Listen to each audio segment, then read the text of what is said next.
అందరికీ నమస్కారం. ఎక్కడ విన్నా ఈ పాటలే, ఎక్కడ విన్నా ఈ సినిమా ముచ్చట్లే. ఎందుకంటే మన జూనియర్ ఎన్టీఆర్ గారి సినిమా 6 సంవత్సరాల తర్వాత సోలో రిలీజ్ అయిందనమాట. సో మరి ఈ సినిమా కోసం వరల్డ్ అంతా వెయిట్ చేసింది. సినిమా రిలీజ్ అయిన తర్వాత పండగ చేసుకుంటుంది అనమాట. కలెక్షన్ల వర్షం కురిపిస్తుంది థియేటర్స్లో మన సినిమా, అదే దేవర. సో దేవరాకి సంబంధించి డెఫినెట్లీ మనం పాటల గురించి, కథ గురించి మాట్లాడతాం, కానీ ఫర్ ఎ చేంజ్ అంటూ స్టంట్స్ గురించి, విఎఫ్ఎక్స్ గురించి కూడా మాట్లాడుకుంటున్నాం అనమాట. సో అన్ని క్రాఫ్ట్స్లో 100% వాళ్ళ టెక్నీషియన్స్ ఇచ్చి ఈ చిత్రాన్ని మన అందరి ముందుకు తీసుకొచ్చారు. మరి ఇలాంటి అద్భుతమైన దేవరాకి స్టంట్స్ కొరియోగ్రఫీ చేసి యాక్షన్ డైరెక్టర్గా మళ్ళీ మన ముందుకు వచ్చేసారు. అఫ్కోర్స్ ఆయన చాలామంది హీరోస్కి చేశారండో, కానీ ఈ సినిమా డెఫినెట్గా ప్రత్యేకత అని చెప్పాలి. సో మరి ఆలస్యం చేయకుండా ఆ star stunt action director, so మన కింగ్ సల్మాన్ గారు మనతో పాటు ఉన్నారు కాబట్టి ఇవాళ ఇంటర్వ్యూ స్టార్ట్ చేద్దానండి. హాయ్ అండి. Hi. Firstly congratulation, big congratulations. Thank you very much.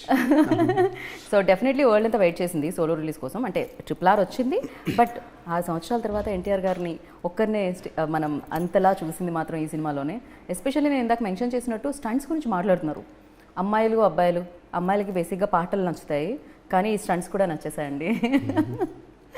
So ఏంటి ఇప్పుడు ఈజీ అయిపోయిందా ఇంతమంది హీరోస్కి చేసిన తర్వాత, లేకపోతే ఫర్ యూ లైక్ ఎలా ఉంటుంది ఒక సినిమా వచ్చినప్పుడు, ఎస్పెషల్లీ బిగ్ హీరో సినిమాలు చేసినప్పుడు?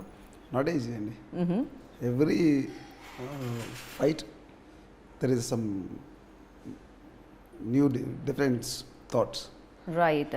సో నాకైతే థియేటర్లో చూసిన నా ఫ్రెండ్స్, నాతో పాటు చూసిన నా ఫ్రెండ్స్ చెప్పేది ఏంటంటే ఎస్పెషల్లీ అండర్ వాటర్ సీక్వెన్సెస్ గురించి అండ్ ఇంట్రడక్షన్. ఫస్ట్ వెయిట్ చేసేది దానికోసం కదా, దేవరా స్టార్ట్ అవ్వగానే ఫస్ట్ మేము ఫోన్లో అంటే ఆ విజువల్ క్యాప్చర్ చేయడానికి ఇట్లా ఉంటే ఆయన వాటర్లోంచి ఇలా బయటకు రాగానే దట్ ఇస్ అమేజింగ్. ఎవరి స్టేటస్ చూసినా వాట్సాప్ స్టేటస్లో అదే కనిపించింది, ఏ సోషల్ మీడియాలో చూసినా అదే కనిపించింది అనమాట. ఫర్ యూ లైక్ అలాంటి క్రియేట్ చేసినప్పుడు ఆడియన్స్ ఈ సీన్లో ఎక్స్పెక్ట్ చేస్తారు డెఫినెట్గా అన్నప్పుడు ఫర్ యూ లైక్ ఎలాంటి కేర్ తీసుకోవాల్సి వస్తుంది? అంటే యూ మీన్ అంటే ఆ point of view, audience point of వ్యూలో కూడా మీరు ఆలోచిస్తారా? యా. ఇంట్రడక్షన్